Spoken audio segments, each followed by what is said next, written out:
Hello, Stuart's 89. Well, I covered this in my review, but I keep seeing it come up and it's really annoying me. So I just want to do a separate video on the whole is Michael Myers homophobic thing.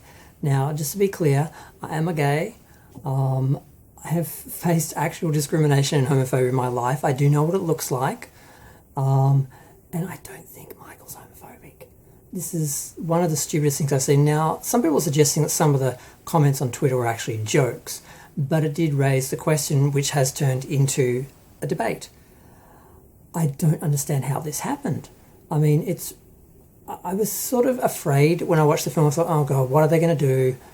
I've heard about this scene. I've heard that they treat the gay couple badly and it's homophobic and Michael's homophobic. So I thought, oh, what are they going to do?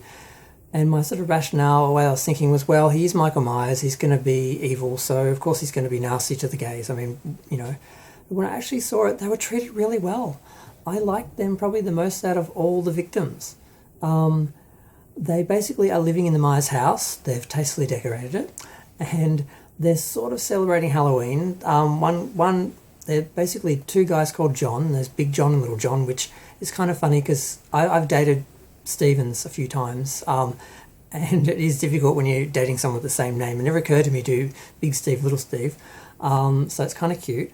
And Little John is basically dressed up, I think he's a pirate, and Big John is basically having a smoke and just basically standing around in shorts and a robe, and Little John is trying to get Big John into the Halloween spirit, but he's not dressed up, blah, blah. So they're just doing their thing, and they're in the house, and you're sort of aware that, oh, these guys are going to die because Michael's coming home. Eventually he gets there. It starts off where they get some trick-or-treaters, and the trick-or-treaters fake their friend being injured. So the guys come out, and while they're out, another trick-or-treater sneaks into the house to steal all the candy. And then they come out and make fun of them, and then they basically let them know about the Michael Myers legacy of the house and scare them. And at first they're like, you don't scare us, but eventually they do scare them, the kids run off. But when they go back in the house after a while, they do hear a bang on the back of the door and they realise someone's out there. And then when they go to the back, they hear a bang at the front of the door.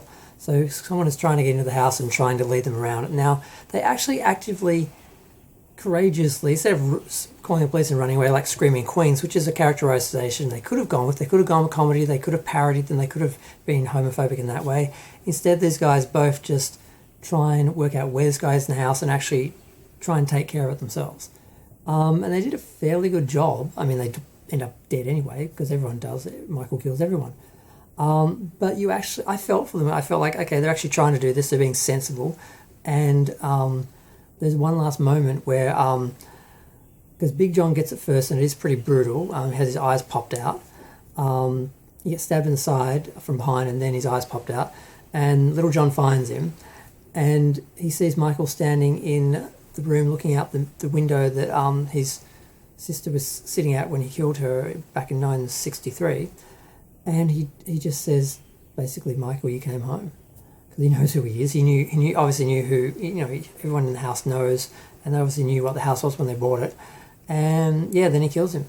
And then later when you see the bodies, they could have been positioned in some grotesque way that played on their sexuality or something, but they're not. They're just sitting there. There's a photo of, I think, Big John sitting with Little John laying next to him with his head in his lap. It's a black and white photo. It's sitting on like their dresser or whatever. And then they're basically sitting in pretty much the same position, except it's Little John. They were reversed. I can't remember which one is where, but it's reversed. So like Little John has Big John's head in his lap, where it is in the photo, it's the other way around. And they're basically sitting the same way, and Little John has several knives in him. And it's not, it's almost, I want to say sweet, it's almost like the mirroring that picture that they like, is he parodying it?